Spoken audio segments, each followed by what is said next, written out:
Good morning and welcome to Read Aloud 3. It is Thursday and we're reading 2 Samuel chapter 4 today. There it is.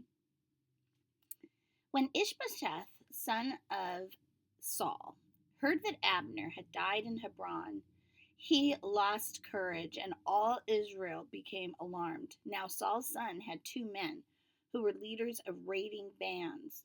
One was named Baanah and the other Rechab. They were sons of Rimmon the Beerothite from the tribe of Benjamin. Beerothite.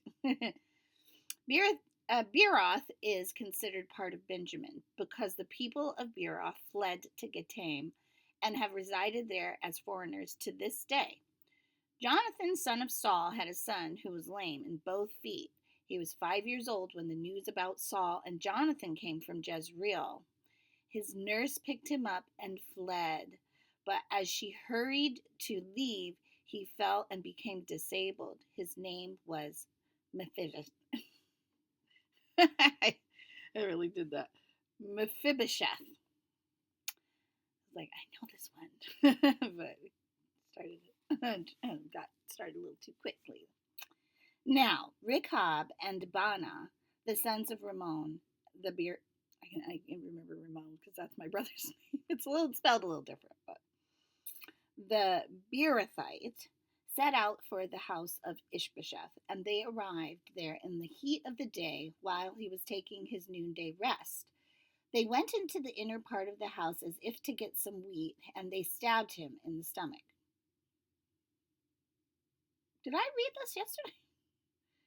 Oh, this is another account of a stabbing. Oh my goodness.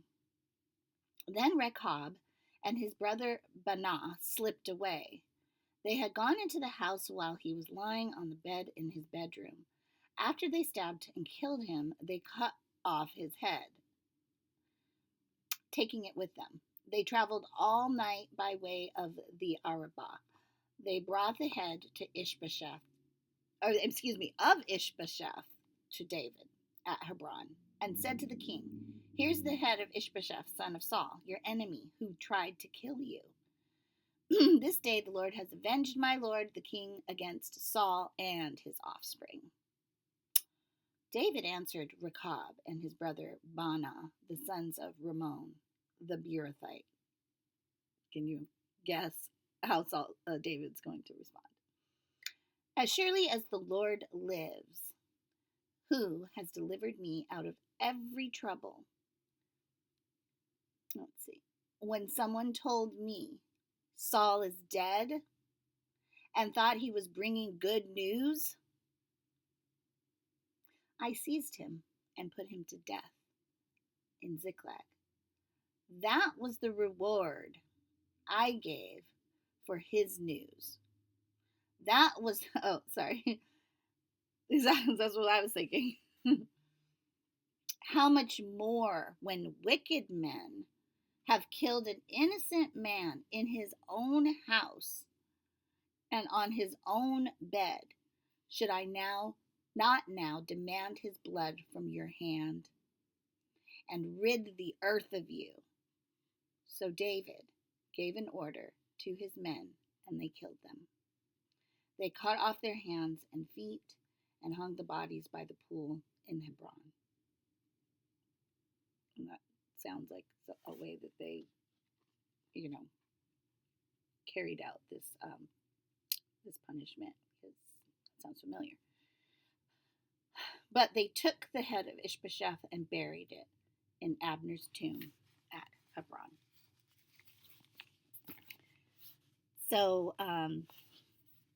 we see, once again, as gory as the details of this chapter are, that David's character is holding true. It's not like I've had a good day, this is the way he responds to people who are not doing something in an upright manner, right? And later, when he is not doing something in an upright manner as well, I mean, not that, he's not a perfect man, but in a way that it needed to be recorded.